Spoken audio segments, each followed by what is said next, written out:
Përshëndetje miq, mirë se jemi sërish në emisionin e përditshëm këtë muaj të begat Ramazanit, jemi pikërisht në emisionin Muaj i Shërimit. E kemi titulluar Muaj i Shërimit pasi janë të shumta sëmundjet të cilat duhet të fokusohemi në këtë muaj për të shëruar dhe për ta pastruar zemrën tonë, pasi ky është muaji ku më së miri dhe më së lehti mund ta pastrojmë zemrën dhe shpirtin tonë. Do të flasim sot për mëllefin dhe po themi mekanizmat, praktikat, këshillat që duhet marrim për ta pastruar zemrën nga mlefi, nga kjo sëmundje e cila na dëmton të brendshmën tonë, po ndërkohë na dëmton edhe sjelljet dhe qëndrimet tona. Për të folur mbi këtë temë ne kemi kënaqësinë që sot dëgjojmë këshillat e Hoxhës nderuar Hoxh Sabit Gashi. Hoxh, mirë se vini. Mirë se vini.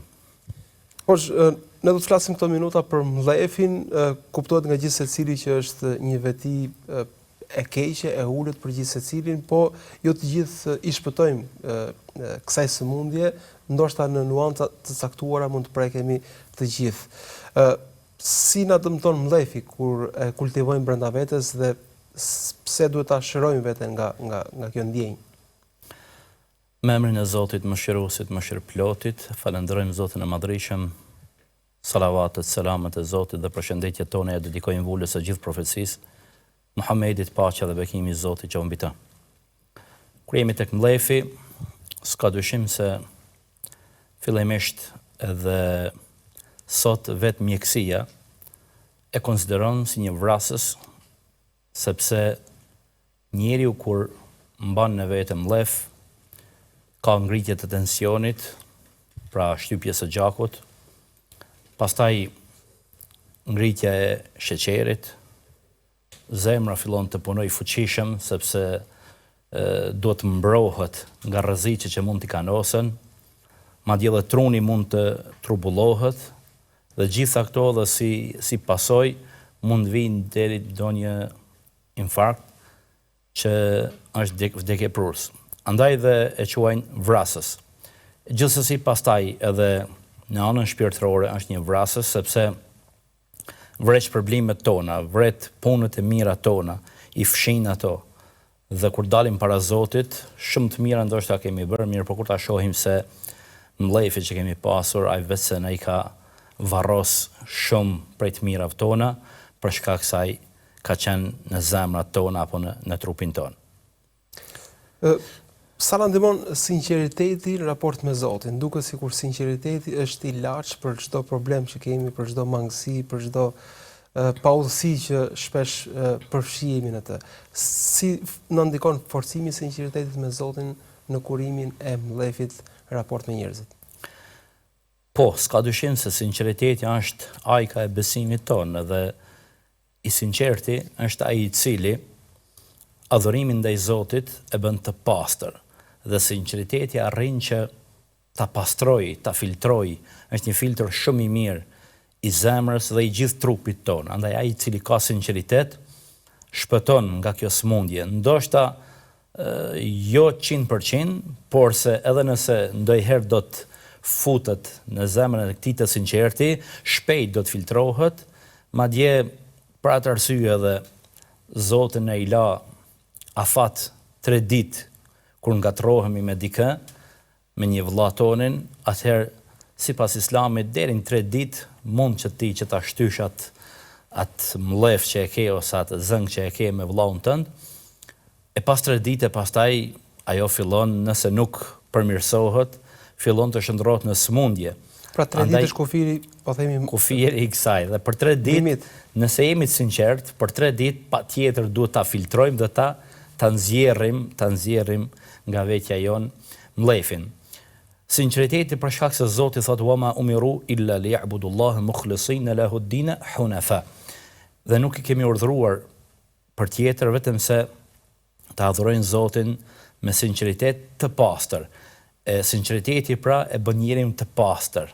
E bën të pastër sepse kur është I pastër karshi Zotit, në sinqeritet patjetër se do ta pastron pastaj gjithë trupin, zemrën si pjesa kryesore dhe gjithë trupin. E sinqeriteti pra është ai i cili ta mundson që ty ta menjanosh apo ta parandalosh mllefin. Për atë arsye Zoti çdo herë kur na urdhëron në Kur'an, na urdhëron që të sillemi mirë me njerëzit. Wa qulu lin-nasi husna, dhe thuani njerëzve fjalë të mira. Na urdhëron që të sillemi mirë me njerëzit në përgjithësi. Për atë arsye e parandalon këtë që të mos vijë deri tek si mlefi apo smira apo shumë smundje tjera të cilat janë të zemrës. Ai i cili është i sinqert dhe i pason fjalët e Zotit, normal se pra do ta pengon apo do të shpëton, qoftë jo 100% thash, por do të shpëton fundin ta ketë të pastër nga kjo veti e keqe. Natyra njerëzore është e tillë që të keqen shpesh do që ta kthejmë me të njëjtën mënyrë. Ju po thoni që sinqeriteti e ndryshon gjendjen e njeriut. Si na ndihmon në këto situata kur realisht jemi përballë dikujt që na ka bërë keq? Po pikërisht profeti, paqja qoftë mbi të, na urdhëron që ne kur jemi tek thotë vizitoni ata të cilët nuk ju vijnë juve. Sepse po të shkosh te ai i cili të viziton, pra është kjo sikurse një e barazume, një me një. Dhe ti kur shkon dhe viziton dikën i cili nuk vjen tek ti, atëherë kjo është i cili nuk ka vend mlefi tek ky, sepse e rrënjos mlefin, largon çdo paragjykim, largon çdo vezë të shejtanit, çdo ndalesë që ai mundohet me ta bën për ti për shkur tek vllau jot apo dikush me të cilin ke pas diçka dhe ndoshta i ndal vizitat e ti nuk i ndal, atëherë kjo është një çrrënjosje pra e mllefit dhe për atë arsye pra na shqillon profeti që të shkojmë atje ku ai nuk të vjen. Se po të shkojsh te ai që të vjen është normale, gjithë shkojnë sepse është gjithçka në rregull. Mirë po kur ai nuk vjen, atëherë ka diçka e ti për të mos lënë fare diçka të ketë mes teje dhe atij personi, atëherë viziton edhe atë i cili ty nuk të viziton. Pra, thjesht ja kthen ky si shembull i vogël për çdo të keqe, nëse arrim që t'ja kthejmë me të mirë, më e paktat mos ja kthejmë me të keqe. Nëse nuk mundesh me i bë mirë, të paktën mos me e kthy të keqen me të keqe, besoj që kjo është një fortifikat e fuqishme që mlefi të mos depërtojë në zemrat tona. Gjithashtu, hatri i Zotit është ai, po themi, motori kryesor që e lëviz besimtarin për të bërë vepra të mira. Mirë po, ndonjëherë për dobësisë ndikohemi dhe nga opinionet e njerëzve, mendimet e njerëzve. Si të arrim të ngrihemi mbi mendimet e njerëzve dhe të synojmë vetëm shpërblimin e Zotit? Po, normal se ai i cili është besimtar i sinqert, prap lidhet çdo gjë me sinqeritetin. Ai e din se çdo gjë që njerëzit mund të flasin, mund të veprojnë kundër tij apo kundër shoqërisë në përgjithësi, e din se çdo gjë që njerëzit veprojnë dhe flasin ato mbesin në këtë botë. Ndërsa ajo që mbetet tek Zoti, qiltërsia e zemrës, pastërtia e zemrës mbetet tek Zoti. Dhe kur kemi parasysh shpërblimin tek Allahu, për atë arsye edhe kur thot profeti për agjërimin, kush beson me iman dhe duke llogaritur shpërblimin në botën tjetër, ai pra i falen mëkatet. Pra edhe në këtë rast, kur jemi tek mlefi, sado që ti mund të kesh probleme me dikë, sado që ti mund të mos pajtohesh me dikë, mirë po kur e mendon ditën e gjykimit, kur e mendon shpërblimin e Zotit, atëherë çdo gjë është e thjeshtë dhe nuk ka vlerë dhe nuk e bën ti aq të madhe saqë ti të formosh barikada apo mure me të dashurit e tu apo me njerëz që të rrethojnë. Ndonjëherë mlefi akumulohet për shkak se mendojmë që njerëzit po na bëjnë padrejtësi. Pra, qëndrimi jonë është i drejtë, po veprimet e tjerëve, opinionet e të tjerëve janë të padrejta dhe duket sikur ndonjëherë duam që të vendosim atë drejtësinë në këto situata. Si duhet ta lidhim, po themi, gjendjen tonë të brendshme me cilësinë e Zotit që tek ai nuk humbet asnjëherë drejtësia. Pra ishim mbikëqyrës dhe drejtësia gjithsesi një ditë do të vendoset. Kjo është dëshmuar edhe vetë me jetën e profetit alayhi salatu sallam, ati kanë bërë shumë padrejtësi populli i vetë, të cilin nuk ftonte në diçka tjetër pos disa fjalë të shqiptarin dhe të braktisnin disa vepra të këqija. Pra çdo gjë që sillej në të mirën e tyre. Mirë, po megjithatë, ata nuk e dëgjuan, përkundrazi, edhe i bën padrejtësi si me fjalë, si me vepra, madje edhe organizuan që ta mbysnin profetin alayhi salatu wassalam. Mirë, po në fund ai tha largoni të gjithë, ju kam falur të gjithëve kur u fut në Mekë. Pra kjo na tregon se si ne t'ja lam drejtësinë Zotit e jo ne tentojmë të hakmiremi, sepse ka pas shumë raste. Ne si hoxhallar që jemi, kemi kontakte vazhdimisht me njerëz, me xhamat. Dhe na tregojnë pastaj ngjarje të ndryshme sepse ndihet shumë komod kur i tregon hoxha, sepse din që hoxha nuk i tregon dikujt tjetër. I mban sekretet dhe kështu ka qenë vazhdimisht dhe është. Dhe njerëz na tregojnë se thotë vallahi hoxh, sa herë që kam tentuar ne, kur kam tentuar unë me marr hak ndaj dikuj, nuk kam mujt me marr hak. Kur ja kam lënë Zotit, Allahu i ka bë diçka që dhe unë nuk mu ka kujtu çashtu me i bë atij. Pra Allahu hakmirët o shumë më mirë se sa ti, duke mos u hetu ajo çështje dhe ti duke mbetur i pastër pa pasur pasoja. Sepse ndoshta ti mund të hakmerrësh diku, por mund të kesh pasoja pastaj nga shteti, nga vendi ku jeton. Për veprimet që i bën. Mirë, por kur t'ja le Zotit, atëherë edhe ti pa pasoja, edhe Zoti hakmirët për ty. Ndërkohë ju përmendët që profeti Muhammed alayhis salam në shumë situata po themi sulmi nga të tjerët apo dhe ofendimi apo dhe kërcënimi ka ditur që t'i kthej në mësime dhe në momente ngritje dhe nuk ka zgjedhur që të jetë po aq i vogël sa kundërshtarët e vet. Të gjithë ndoshta kemi momente të vështira ku sfidohemi nga të tjerët, ku ndoshta na bëhet padrejtësi, si të shfrytëzojmë këto momente, po themi sfide në ngritje dhe jo në degradim. Po në fakt këtu shfaqet edhe ai rrezatimi i imanit ton, i besimit ton.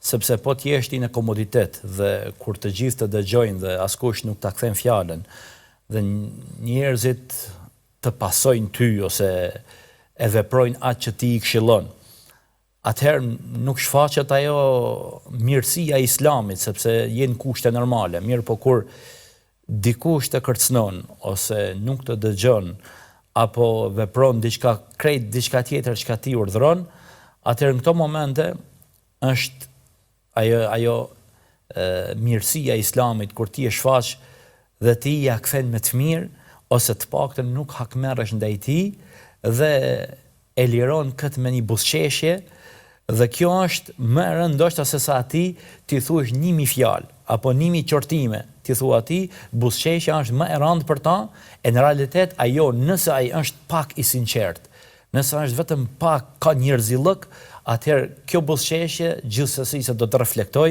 dhe ai do të bëhet një pasuesi i vërtetës.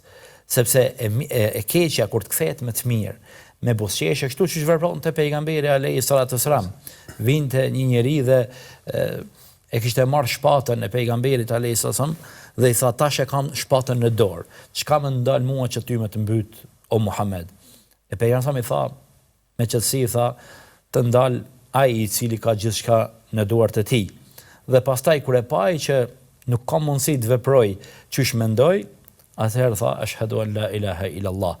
Pra nuk i tha pejgamberi alayhi salatu wasallam çysh ndoshta ne kishim vepru me mendjemallsi se mu ka kush më mbron, është ai nal që ti zguxon ose nuk ke mundësi çfarë të më bësh. Pra i tha me thjeshti të ndalon ai i cili ka gjithçka në dorë. Dhe butësia dhe kur e pa vërtet se ai s'ka mundësi të bëj diçka, atëherë e pranoi Islamin. Kështu ka ndodhur shumë raste ka në historinë e pejgamberit alayhis salam që butësia e tij, thjeshtësia e tij dhe mirësjellja kur të tjerët ndoshta e kanë fyer ose si ai tjetër që ka ardhur tek profeti alayhis salam dhe kapi për gjybën e tij derisa ja çeli varr qafën e profetit alayhis salam dhe tha më jep se kam nevojë Muhammed. Dhe kur sahabët tentuan që ta kapin dhe ta hakmirën, profeti alayhis salam i tha lene sepse kjo është, si me thonë, është një kulturë e tij, e cila secili vjen me adetet e veta, me kulturën e vendit ku jeton, qoftë popull që është i vrasht, vjen me vrashtësi, nëse është populli i qetë, vjen me i qetësi, e kështu me radhë. Andaj ne do të mësohemi sepse Islami ka zgjidhje për të gjithë. Dhe nëse dikush ai vrasht prej natyrës së tij, prej ndikohet prej rrethit shumë se ku jeton, atëherë ne do të sillmi, tha, jepni sa kërkon dhe pastaj ky person e pranoi Islamin dhe nuk mori sa kërkojtje, po e mori sa ka hakun e vet. Veprat e mira përveç sevapit dhe shpërblimit thuhet shpesh që ndikojnë edhe tek gjendja emocionale dhe tek shpirti i gjithë secilit. A ndikon bamirësia, veprat e mira, angazhimi me punë të mira në qetësimin e zemrës nga mlefi, në kurimin e shpirtit nga mlefi? Gjithsesi se ndikon, vetëm se paraprakisht do t'ja qesmi kushtin që folëm në fillim, sinqeritetin. Po që se bamirësia bëhet me sinqeritet. Dhe që preq përblim tek Zoti, gjithsesi se do të ketë rezultat edhe tek mlefi, tek hasedi, tek zilia apo smira. Edhe thjesht, kur njeri u bën vepra të mira, qofshin ato edhe nëse nuk janë të mira për shoqërinë, madje edhe nëse vepron njeri mubahat, pra veprat e prej cilave as nuk ka shpërblim, por as nuk ka ndëshkim. Thjesht bën punë pa shpërblim, pa ndëshkim, që nuk e hyn punë ndoshta as kujt tjetër. Po veç prej faktit angazhimit i kur angazhohet me punë, atëherë kjo e pengon sepse është i angazhuar dhe nuk ka kohë të mirret me të tjerët se çfarë bën dhe të futet mlefi tek ai se pse ai e ka këtë se e ka atë. Dhe në moment që njeriu nuk punon, atëherë ka kohë të mjaftueshme që ai të mirret me të tjerët dhe fillon pastaj smira, zilia, vjen deri tek mlefi, mlefosja dhe kështu bëhet një njeri jo normal. Sepse njeri jo normal, pra i ka të instaluar me këto programe, por se sikurse në këto aparatura që i kemi para nesh, programi është instaluar, por përderisa ti nuk e aktivizon, ai nuk aktivizohet. Dhe një njeri i cili merret me punë të tjera, përderisa mirresh me programe të tjera, atëherë nuk ke kohë që të trusësh butonin e smirës apo butonin e mlefit. Dhe në moment që ti nuk i përdor ato aplikacionet e mira, atëherë vjen radha kësaj, sepse ke kohë të mjaftueshme dhe aktivizohet edhe ky sistem, të cilën e kemi të instaluar, por nuk aktivizohet pa aktivizimin ton. Ka njerëz që nga natyra janë kritikojnë pothuajse gjithçka, e mbushin ditën me kritika ndaj njerëzve, ndaj institucioneve, ndaj situatave, ndaj kohës. A është kjo një rrugë e keqe dhe një rrugë e rrezikshme në raport me mlefin? Po s'ka dyshim se është prej punëve të cilat njeriu e mbush ditën e tij, e mbush kohën me kritika.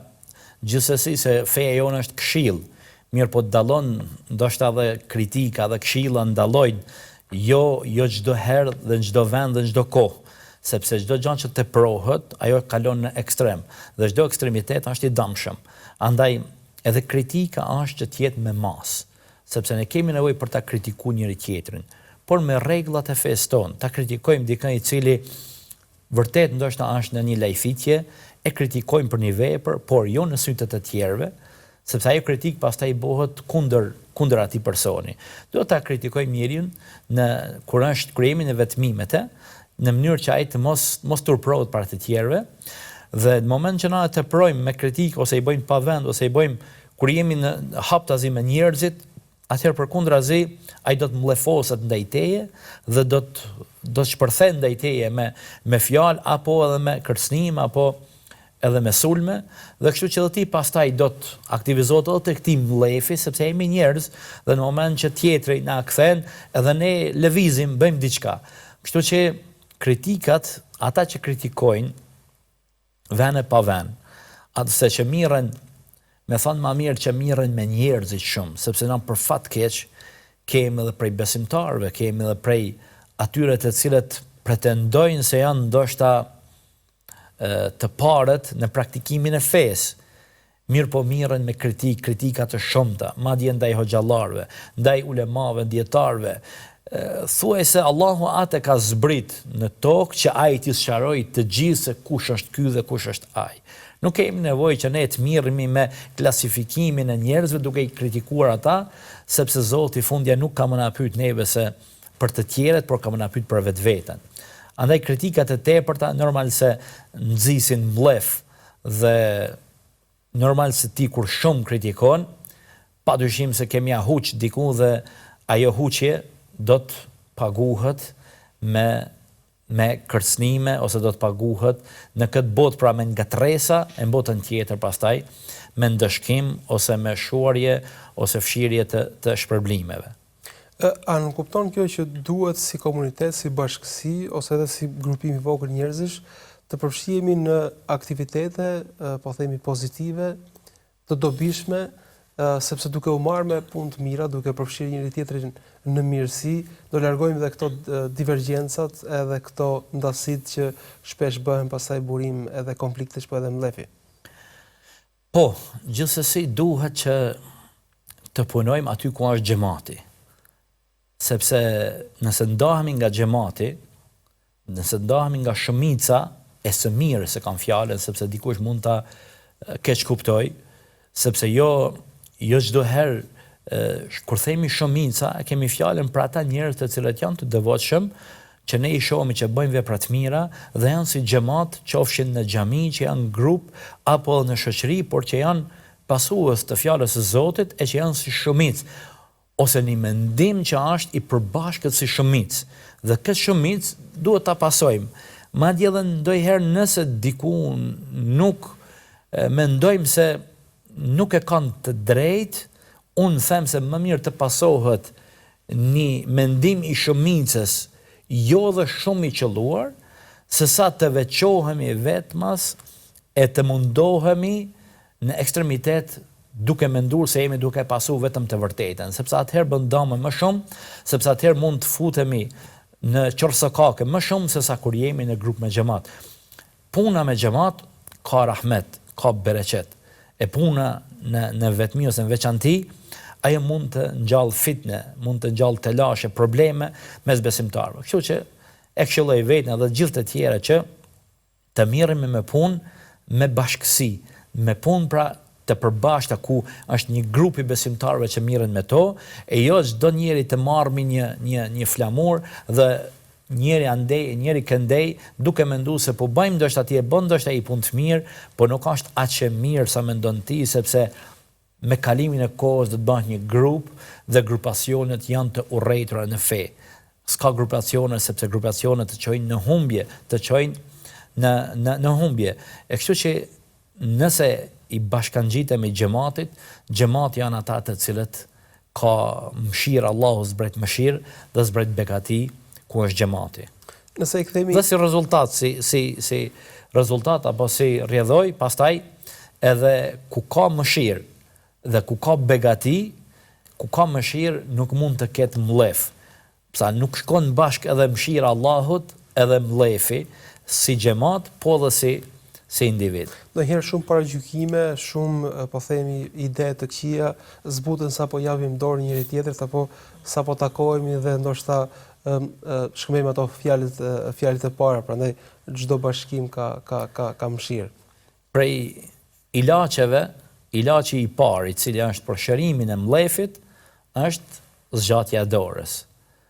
Për atë arsye pejgamberi alayhis salam na mësoi që të zgjasmi duart dhe të shkundim ato, thotë sepse bin mëkatet. Mirë po në psikologji është sepse zgjatja e dorës dhe shtrëngimi i saj, pra shkëmbehet pozitiviteti dhe shkarkohet negativiteti, dhe kështu që ato smundje që mund të kesh në zemër, ato largohen sepse afërsia është shumë afër në shtrëngimin e duarve. Nëse i kthemi traditës së Profetit alayhis salam, ai ka qenë mjeku më i mirë i zemrave dhe edhe pse ka qenë me gjeneratën më të mirë, edhe aty ndoshta her pas here ka patur situata dhe precedent ku njerëzit me emocionet e tyre, me mirëzillëkun e tyre mund të shfaqnin situata, po themi, jo të këndshme, ku Profeti alayhis salam menjëherë ka ndërhyrë për ta kuruar, për këtë si për na sjell një shembull të gjithë ne. Çfarë do veçonim nga tradita e Profetit alayhis salam? Po ka ndodhur ato tek sahabët, sepse po të mos ndodheshin, ne nuk do të kishim shembull pastaj se si me u qas këtij problemi. Andaj Allahu e ka bërë këtë gjenerat që të jetë gjenerat e artë dhe të jetë shembull për gjithë ymmetin deri në kiamet se si t'i shërojnë këto smundje dhe probleme tjera.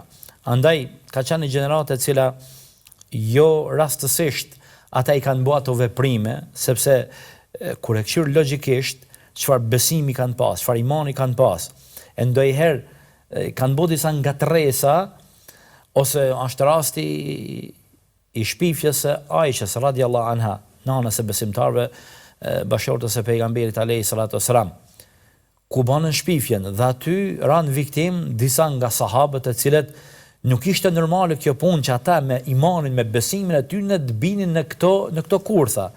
Mirpo ja që Allahu i bëri ata të pakujdesshëm për një moment që të binë në këto kurtha, që pastaj të tjere deri në kiamet të marrin shembull se si të mos ngutemi në ardhjen e një përfundimi apo në shpifjen të bashkangjitemi turmave të fitnes apo të shpifjeve pa pasur një argument. Dhe kështu pejgamberi alayhi salatu wasalam pikërisht këtu kur e preken në pikën më të dobët në moral. Dhe Abu Bekri ishte ai i cili e kishte vajzë Aisha radhiyallahu anha. Dhe e dini rastin që është përmendur shpesh herë që Abu Bekri kishte një person i cili i ndihmonte vazhdimisht, ishte i varfër. Dhe ai ra në këtë sprovë. Dhe ai pra u fut në këtë turmën e shpifjes dhe u bë viktim. Abu Bekri tha se tash e kapi pak ai mlefi, e kapi pak ai njerëzillëku që thatë ju se unë që sa kohë ty të ndihmoj me të mira materiale, të ndihmoj dhe tash për vajzën time ti thua këto fjalë dhe u distancu nga dhënia e ndihmës. Atëherë Allahu intervenoi me ajet, tha a nuk keni dëshirë që Zoti t'ju fal, ju ta falni t'ju fal Zoti juve. Atëherë Abu Bekri tha gjithsesi, si e dëgjoj ajetin, gjithsesi. Pra për një moment ka mujt çdo njëri prej sahabëve që ta ketë diçka mirë, po na ka ardhur shembull neve që si me njëherë duhet ta përmirësojmë ose ta luftojmë e të mos kalojnë në smundje ajo, por të jetë vetëm një xixë e momentit në zemrën e tij të sahabëve, edhe tek ti edhe tek unë mund të na ndodhë kjo, por nuk duhet të zgjash më shumë se 3 ditë, sepse pastaj kalon dhe kultivohet ajo dhe bëhet smundje. Pra ka ndodhur dhe shembujt e pejgamberit sallallahu alajhi wasallam se si i ka fal të gjithë ata dhe Abu Bekri se si e fali atë i cili ran këtë provë, mjaftojnë për ne që na tregojnë se mlefi nuk duhet të zgjas kundrejt atyre të cilët ndoshta na bëjnë padrejtësi. Shakaja e tepruar, talljet her pas here janë sebeb edhe të konflikteve, por se edhe të prishjes së marrëdhënieve, madje duke lënë, po themi, në zemrën e tjetrit një shije jo të mirë, e cila mund të kthehet në mlef, e cila mund të kthehet edhe në armiqësi. Çfarë qëndrimi ka Islami ndaj shakasë të tepruar dhe ndaj talljes së vazhdueshme? E dim gjithë se pejgamberi jon sallallahu alaihi wasallam ai edhe kur është mahit, pra kur ka bërë shaka, ka bërë me diçka e cila është e vërtetë, jo me gënjeshtra, jo me fjalë boshe vetëm që të tjerët të qeshin. E para kjo. E dyta pastaj ka thënë profeti alayhi salatu wasalam hadithin që të gjithë me siguri e kanë dëgjuar apo e dinë, nuk ka besuar me besim të plot askush prej jush përderisa nuk ja don vllajt të vet atë të cilën e don për vete. Pra edhe shakaja le të jetë me mas përderisa provojën vetën tënde, se ti nuk mundesh me përballu një shaka të tillë, apo nëse ki me tendenca shaka, mos e thuaj sepse edhe dikush tjetër mund ta merr sikurse ti që kishe me marr.